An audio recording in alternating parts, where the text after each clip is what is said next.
સુરત જિલ્લાના અંતરિયાળ આદિવાસી વિસ્તાર એવા ઉમરપાડા તાલુકામાં અદાણી ફાઉન્ડેશન દ્વારા 15 માર્ચથી 30 માર્ચ દરમિયાન પોષણ પખવાડિયાની ભવ્ય અને અસરકારક ઉજવણી કરવામાં આવી હતી।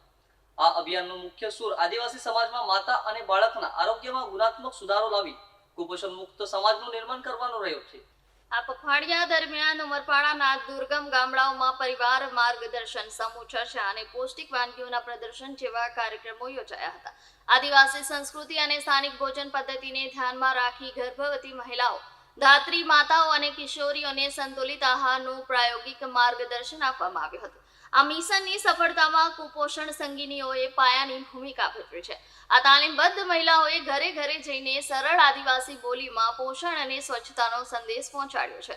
સરકારના ICDS વિભાગના સહયોગથી આંદોલનને વ્યાપક સ્વરૂપ ધારણ કર્યું છે। અદાણી ફાઉન્ડેશનના પ્રતિનિધિઓ મુજબ આ માત્ર ઔપચારિક ઉજવણી નહીં, પરંતુ અંતરિયાળ વિસ્તારોમાં આરોગ્યપ્રદ જીવનશૈલી માટેનું એક જન આંદોલન છે। આ પહેલ દ્વારા લોકોમાં પૌષ્ટિક આહાર, સ્વચ્છતા અને આરોગ્ય પ્રત્યે સકારાત્મક દ્રષ્ટિકોણ વિકસે તેવા પ્રયાસો કરવામાં આવી રહ્યા છે। આ ઉમદા પહેલથી ઉમરપાડાના નબળા વર્ગોમાં પોષણ સ્તર સુધરશે અને એક સશક્ત આદિવાસી સમાજનું નિર્માણ થશે તેવી આશા વ્યક્ત કરવામાં આવી છે।